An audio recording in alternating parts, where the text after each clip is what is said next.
Hello good morning friends. आज हम बात करने जा रहे हैं रिलेशन चैप्टर के एक नए टॉपिक के बारे में। दोस्तों, हमने पिछले कई सारे लेक्चर्स में रिलेशंस के बहुत सारे प्रॉपर्टीज और उसके इम्पोर्टेंट टॉपिक्स के बारे में पढ़ाई की थी। तो उसी के कुछ ऐसे टॉपिक्स है जिसके रिलेटेड ये टॉपिक पढ़ना जरूरी है। तो दोस्तों, आज का जो टॉपिक है वो है हमारा क्लोजर टॉपिक। तो क्लोजर टॉपिक जो है उसमें ये बताया जाएगा कि क्या है ये क्लोजर टॉपिक, क्योंकि आपने रिफ्लेक्सिव पढ़ा है, ट्रांजिस्टिव पढ़ा है, सिमेट्रिसिटी पढ़ा है।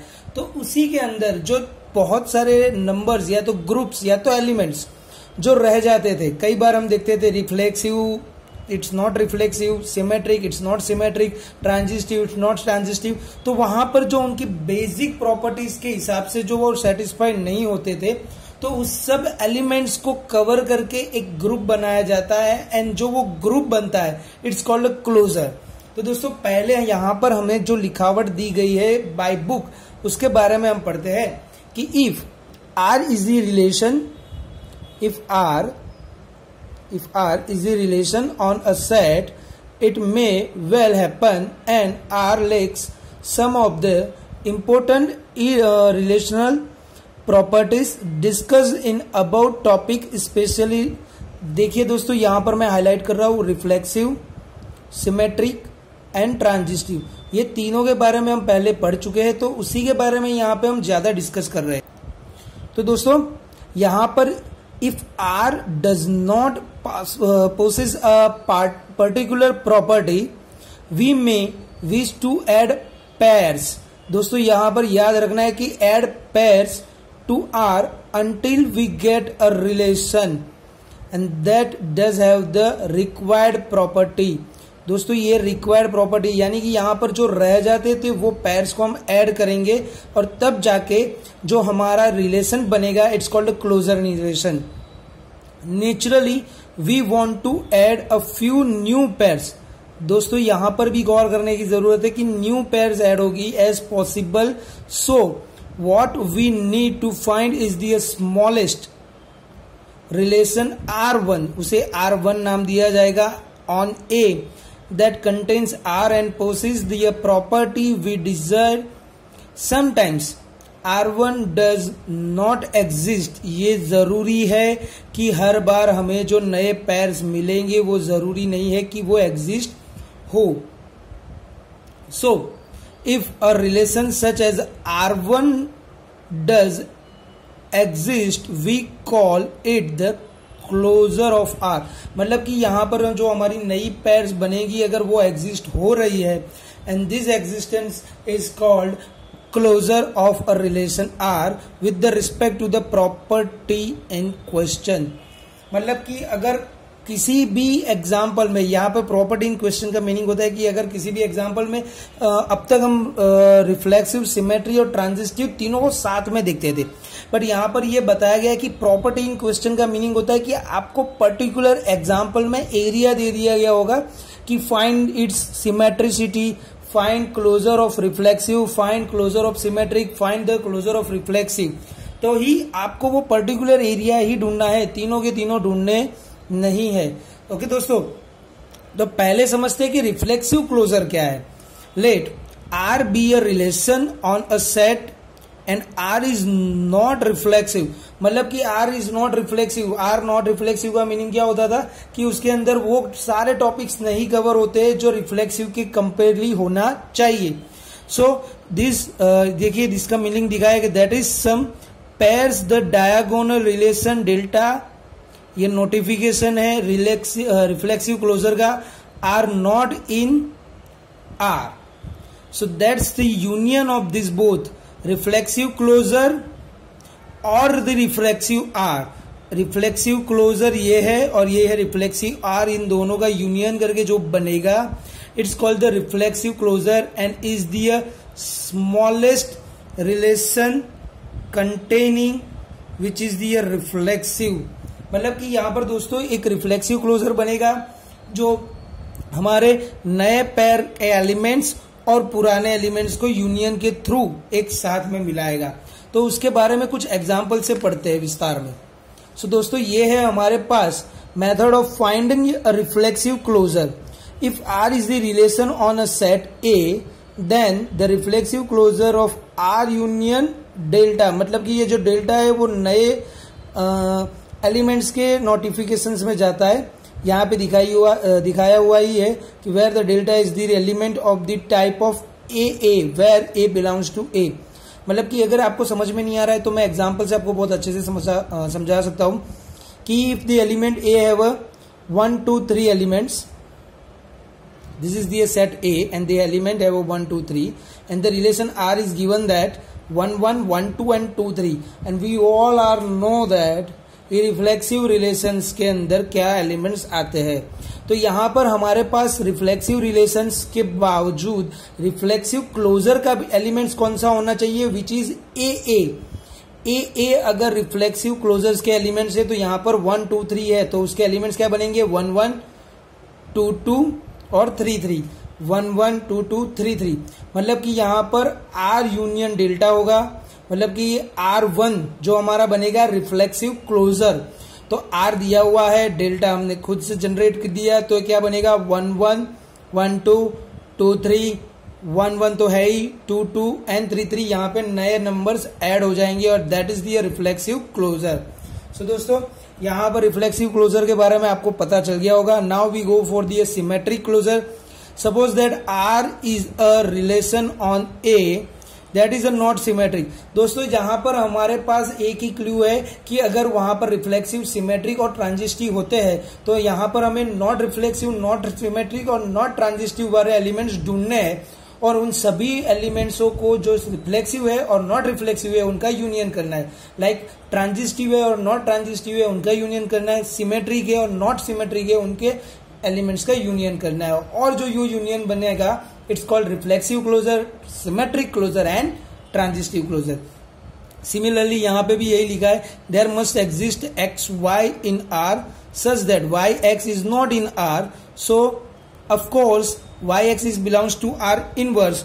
सो if R is to be a symmetric, we must add all pairs from R inverse, that it must be a n large of R2 R union R inverse. Clearly this inverse of inverse goes to a same property R inverse union R. Okay, so it is the smallest symmetric relations and containing the R, and that is the R union R inverse is the symmetric closure of R. मतलब कि दोस्तों यहाँ पर आपको ये समझ में आ गया होगा, बट अगर हम उसको बाय एग्जांपल देखते हैं तो आपको बहुत ही आसानी से पता चल जाएगा. So method of finding the symmetric closure. If R star is the symmetric closure of R, then R star, जैसे वहां पे रिफ्लेक्सिव क्लोजर में हमने नाम दिया था R1 और यहां पर हम उसको नाम दे रहे हैं R star. ओके दोस्तों, तो where R inverse is the relation obtained by reversing the elements of R. मतलब कि अगर R दिया है तो उसका रिवर्सिंग यानी कि इन्वर्स करना है और फिर वो जो इन्वर्स करके एलिमेंट्स मिलेंगे उन सभी इन्वर्स और जो यूनियन ये एलिमेंट्स दिए थे उनका यूनियन करना है. जैसे कि by example R is equal to A is the set which is the elements have 1 2 3 and the relation between 1 1 1 2 and 1 3. So what about the R star, which is the R union R inverse, which is the symmetric closure. So we have a R and find out the R inverse, so which is इसका inverse करना है. तो inverse क्या हो जाएगा, ये बदल दिए जाएंगे यानी 1 1 1 2 का हो जाएगा 2 1 और 1 3 का हो जाएगा 3 1. अब इनका यूनियन कीजिए तो 1 1 1 2 2 1 1 3 3 1 हो गया दोस्तों. मतलब कि आपको मिल गया symmetric closure. Same to goes to be a transitive closure. Let R be a relation on a set A, then the transitive closure of the relation R is the smallest transitive relation containing R. We will show that the transitive closure of R is just a connectivity of relation R infinitive defined as in above the topic. We will discuss the transitive closure in the next topic. मतलब कि हम थोड़ा transitive closure के बारे में deep में बाद में बात करेंगे, बट इसका यहाँ पर समझ लेना जरूरी है कि ट्रांजिस्टिव क्लोजर कैसे वर्कआउट करता है. तो same R star is also notification of symmetric closure and also R star is the notification of transitive closure. तो ट्रांजिस्टिव क्लोजर क्या बताता है कि R union A C if and only if A B and B C belongs to R. मतलब कि हमारा transitive जो है वो ट्रांजिस्टिव क्लोजर के इक्विवेलेंट ही हुआ। मतलब कि हमारे सेट का आर ट्रांजिस्टिव में हम क्या करते थे, खाली जो हमें एलिमेंट्स दिए थे उसकी कनेक्टिविटी हम ढूंढते थे और कनेक्टिविटी के बाद जो एलिमेंट्स मिलते थे वो हमारे ट्रांजिस्टिव होते थे। तो वही यहाँ पे बता रहा है कि वो आर की हम कनेक्टिविटी ढूंढेंगे एसी, बट एसी का नियम रहेगा कि A B and B C which both are belongs to R, so उसे मिलेगा एसी। तो ये जो सेट्स बनेंगे और आर जो हमारा दिया होगा उन सब का हम यूनियन करेंगे। ट्रांजिस्टिव में हम यूनियन नहीं करते थे, खाली हम ये एसी ढूंढते थे और उसका जो सेट बनता था उसे हम ट्रांजिस्टिव बोलते थे। बट यहाँ पे ट्रांजिस्टिव क्लोजर बता रहा है कि गिवन सेट आर और वो नया ट्रांजिस्टिव बनता है, उन दोनों का यूनियन करेंगे तो आपको क्लोजर मिलेगा। तो दोस्तों ये था आपका थियोरिटिकल पोर्शन जो आपको समझ में आया होगा, आई होप सो। तो हम जाते हैं नेक्स्ट एग्जाम्पल के ओर। 3 एग्जाम्पल हम करेंगे। तो पहला एग्जाम्पल है आपके साथ। So given set R is equal to 1 2 3 4 and the relation given that 2 1 2 3 3 2 3 3 2 2 4 2। सो यहां पर मैंने पहले ही बताया था कि फाइंड प्रॉपर्टी इन क्वेश्चन का मीनिंग होता है कि आपको पहले से बता दिया जाएगा कि आपको करना क्या है। यहां पे बताया है कि find the reflexive closure and find the symmetric closure. Transitive closure की बात नहीं हुई है तो यहां पर हम उसे गौर नहीं करेंगे। तो पहले हम बात करते हैं फाइंड द रिफ्लेक्सिव क्लोजर। तो let given R which is 2 1 2 3 3 2 3 3 2 2 and 4 2। तो reflexive closure given that R union delta which is the reflexive closure. तो आर दिया हुआ है, डेल्टा फाइंड करेंगे। Which are the elements 1 2 3 4। तो रिफ्लेक्सिव क्लोजर बताता है a elements are in existence. So 1 1 2 2 3 3 4 4 हो गया दोस्तों। अब इन सभी का यूनियन करेंगे। सो 1 1 2 2 3 3 4 4 2 1 2 3 3 2 3 3 2 2 जो पहले से ही एग्जिस्ट है और 4 2 एंड 4 4। मतलब कि दोस्तों यहां पर अगर 2 बार कोई एलिमेंट्स आते हो तो उसको 2 बार नहीं लिखना है, ओनली 1 टाइम लिखना है यूनियन प्रॉपर्टी के तहत। तो ये जो हमारा नया सेट बना है it's called reflexive closure. Now दोस्तों हम बात करेंगे सिमेट्रिक क्लोजर के बारे में। So what about the symmetric closure. तो ये जो आर तो हमें ऑलरेडी दे दिया है, मुझे वापस से यहाँ पे लिखने की जरूरत नहीं है। We only find out its R inverse. तो 2 1 का हो जाएगा 1 2, 2 3 का हो जाएगा 3 2, 3 2 का हो जाएगा 2 3, 3 3 का तो सेम टू सेम, 2 2 भी सेम टू सेम और 4 2 का हो जाएगा 2 4। नाउ यूनियन करेंगे 1 2 2 1। जो हमारे पास पहले से यहाँ पे जो 4 एलिमेंट्स एग्जिस्ट है और जो इनवर्स के है 2 1 1 2 3 2 2 3 3 3 same to same, 2 2 same to same, 2 4 और 4 2। सॉरी दोस्तों यहाँ पर 4 2 ऐड करना रह गया है तो 4 2 भी आएगा क्योंकि ये हमारे पास है। सो दोस्तों यहाँ पर हो गए हमारे सभी elements. So it is an symmetric closure.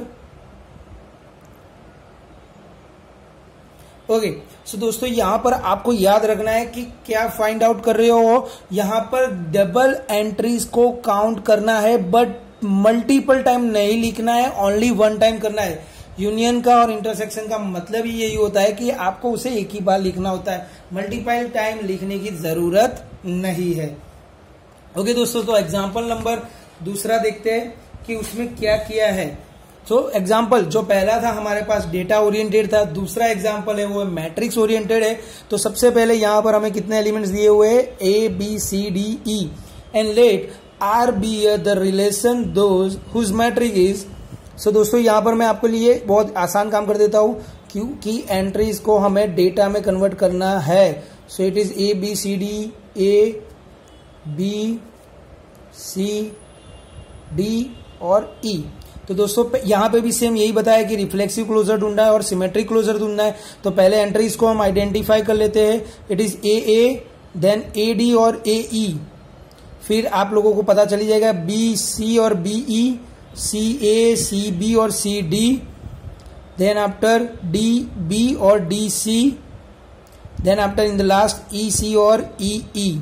तो दोस्तों इफ रिफ्लेक्सिव क्लोजर ढूंढना है तो हमारे पास यहाँ पर 5 एलिमेंट है, पांचों के सेम प्रॉपर्टीज एग्जिस्ट होने चाहिए। So A B B C C D D E E, तो ये आर है, ये डेल्टा है, इन दोनों का यूनियन करना है। जो एलिमेंट्स रिपीट हो रहे हैं उसे वापिस नहीं लिखना है, कॉमनली पहले जो है वो सब लिख दो। देन आफ्टर यहाँ पर जो कॉमन नहीं है उसे यहाँ पे वापस फिर से ऐड कर देना है। So this is our reflexive closure, symmetric closure. तो ये हमारा आर है, उसका हमें इनवर्स लिखना है। तो दोस्तों यहाँ पे मैं साथ ही साथ उसका आर और आर इनवर्स का यूनियन लिखते जा रहा हूं। ए आ गया तो ए का इनवर्स वही रहेगा, ए डी का हो जाएगा डी ए ई का हो जाएगा ई ए, बी सी का हो जाएगा सी बी, बी ई हो जाएगा ई बी, सी ए हो जाएगा ए सी बी हो जाएगा सी सी, डी बी हो जाएगा बी डी हो जाएगा ई डी सी हो जाएगा सी डी, ई सी हो जाएगा सी ई, और ई का तो ई रहेगा। तो दोस्तों यहाँ पर मैंने एक काम आपके लिए बहुत ही आसान कर दिया है, जिससे आपको खुद पता चल जाएगा कि ये बहुत ही इजीली हम वन शॉट में भी कर सकते हैं। आई होप सो आप लोगों को ये एग्जाम्पल में समझ में आया होगा कि मैंने आर और आर इनवर्स को कैसे डायरेक्टली लिख दिया है। ये आप खुद भी कर सकते हो, बहुत ही आसान है, पर उसके लिए थोड़ा प्रैक्टिस करना जरूरी है। Hope so. अब एग्जाम्पल नंबर 3 के बारे में बात करते हैं। तो 3 के अंदर पहले मैंने बताया था वैसे ही कि पहले में दिया था हमारे पास डेटा था, फिर हमारे पास मैट्रिक्स आया, अब उसके बाद हमारे पास आ रहा है फिगर यानी कि डायग्राफ आ रहा है। तो डायग्राफ के ओरिएंटेड हम उसे पहले डेटा में कन्वर्ट करेंगे, डेटा से हम फिर एग्जाम्पल की ओर जाएंगे। बट दोस्तों यहाँ पर हमने 2 चीजें पढ़ ली थी, सिमेट्रिक और रिफ्लेक्सिव। तो बाकी कौन सा टॉपिक रहता है? Yes, transitive. So find the transitive closure of the relation which is the set A is equal to 1 2 3 4 और उसे डायरेक्टेड ग्राफ यानी कि फिगर आउट करके आपको उसकी फिगर में से डेटा जनरेट करना है और फिर उसके हिसाब से हमें क्लोजरनेस दिखानी है। सो पहले तो 1 2 3 4। सो दोस्तों फिगर में से आपको कैसे पता चलेगा? सो डेटा इज 1, मैंने पहले ही बताया था कि एरोस जिस ओर जा रहा है वो हमारा डेटा का सेकेंड एलिमेंट होगा और जहां से निकल रहा है वो फर्स्ट एलिमेंट हो जाएगा। 1 2 2 2 2 4 3 2 3 4 4 1 एंड 4 3। तो यहां पर हमारा आर जनरेट हो चुका है। Now with property of transitive closure R union AC where the AB and BC both are belongs to R। मतलब कि यहाँ पर हमारे ऐसे दो एलिमेंट्स दो सेट्स लेने हैं। 1 2 2 है जिसका दूसरा एलिमेंट खत्म होते ही उसके दूसरे सेट में यानी कि 2 2 में वो चालू होता हो और उसकी कनेक्टिविटी से जो एलिमेंट्स बनेगा, जैसे कि 1 2 और 2 2 है तो 1 2 2 2 तो हो जाएगा 1 2 दिख रहा होगा आपको। वैसे ही 1 2 2 4 विच इज अ 1 4, फिर 2 2 2 2 that is a 2 2 2 2 2 4 which is a 2 4 2 4 4 1 which is a 2 1 2 4 4 3 which is a 2 3 3 2 2 2 that is a 3 2 3 2 3 4 which is a 3 4। Okay, so 3 4 4 1 which is a 3 1 3 4 1 1 2 which is a 4 2 4 3 3 2 which is a 4 2 4 3 3 4 which is a 4 4। Okay दोस्तों, तो यहां पर से आपको पता चला होगा कि ये कैसे कनेक्ट हो रहे हैं जिससे आप लोगों के ये ट्रांजिस्टिव क्लोजर्स के एलिमेंट बन रहे हैं। तो यहां पर ये सभी का मैंने एक सेट बनाया है, आप लोगों को दिखने को मिलेगा यहां पर। Okay, so it is a transitive closure set which is 1 4 1 2 2 1 2 2 2 3 2 4 3 1 3 2 3 3 3 4 4 1 4 2 4 3 and 4 4। मतलब कि यहाँ पर ये एलिमेंट्स और ये एलिमेंट्स सभी एलिमेंट्सों का यूनियन करना है आपको और उसी यूनियन से आपका एक सेट जनरेट होगा और उसी सेट को अब ट्रांजिस्टिव क्लोजर बोलेंगे। मैंने पहले ही बताया था कि यहाँ पे जो एलिमेंट्स है वो एलिमेंट्स यहाँ पे भी हो सकते हैं, उसे मल्टीपल टाइम हमें लिखना नहीं है, ओनली 1 टाइम लिखना है। हाँ, ये थोड़ा आपको गौर करना पड़ेगा कि ये एंट्री आ चुकी है कि नहीं आ चुकी है, वो आपको आपकी खुद की हेल्प से ही कर सकते हो। सो वो चीजों को आपको एक्यूरेटली ध्यान रख के करना है। आई होप सो आप लोगों को क्लोजर और उसकी प्रॉपर्टी से लेकर एग्जाम्पल तक बहुत ही आसानी से पता चला होगा। आप नेक्स्ट लेक्चर में उसकी के related next properties, next example और नेक्स्ट टॉपिक के बारे में बात करेंगे। Thank you so much, have a nice day.